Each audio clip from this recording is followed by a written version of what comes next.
Le RG Podcast Minimalisme, c'est un petit rendez-vous quotidien. Autour de cette philosophie de vie, je te donne une idée que tu peux éventuellement mettre en place ensuite. Alors n'hésite surtout pas à t'abonner, ça m'aide énormément. On y va.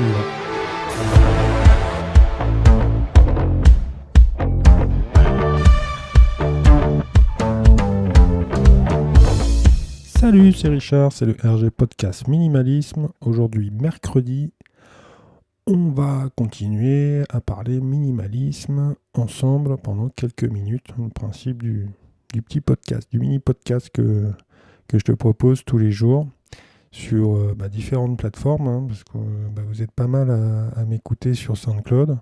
Un peu moins, mais quand même assez présent sur YouTube. Et puis après, tout ce qui est autres plateformes. Aujourd'hui, j'avais envie de parler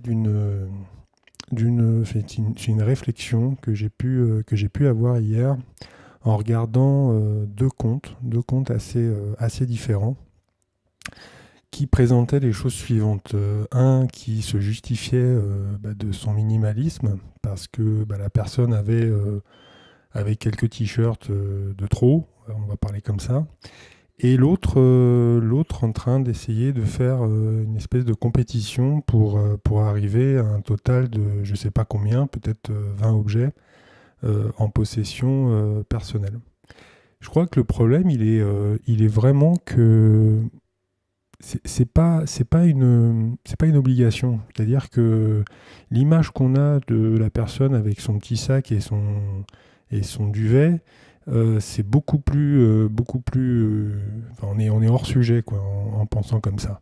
On peut au départ s'amener à avoir cette idée-là, à se dire ouais, effectivement c'est bien, on peut essayer de minimaliser ces objets, mais après par la suite on arrive quand même à une réflexion qui nous invite en fait à penser différemment sur l'ensemble de ce qu'on possède, l'ensemble de ce qu'on réfléchit, comment on réfléchit. Et c'est là où est tout le bénéfice et tous les avantages du minimalisme.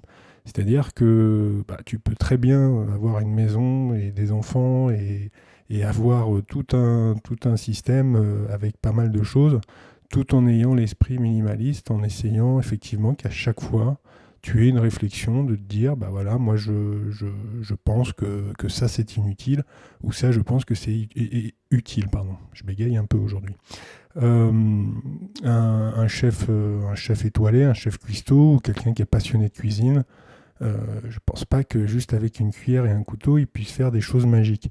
Donc on est sur un rapport qui concerne simplement une espèce de compétition pour certains, et moi j'invite à se limiter dans le sens de la compétition, dans le sens où de toute façon ça représente rien de très concret de dire que qu'on se balade avec 50 objets ou 100 objets.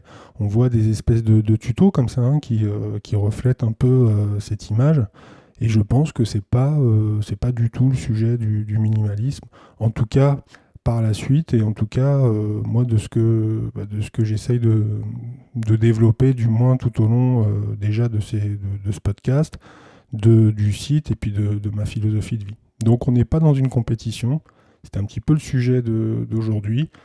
Si tu as trop de t-shirts ou si tu as juste 40 objets, voilà, tu es dans cette situation-là, et chacun son minimalisme un peu chez soi. C'est terminé pour aujourd'hui. On se retrouve sur ma page www.rgminimalism.cloud, sur mon compte Instagram avec les petites fiches. Et puis, moi, je te dis bonne réflexion et à demain. Salut!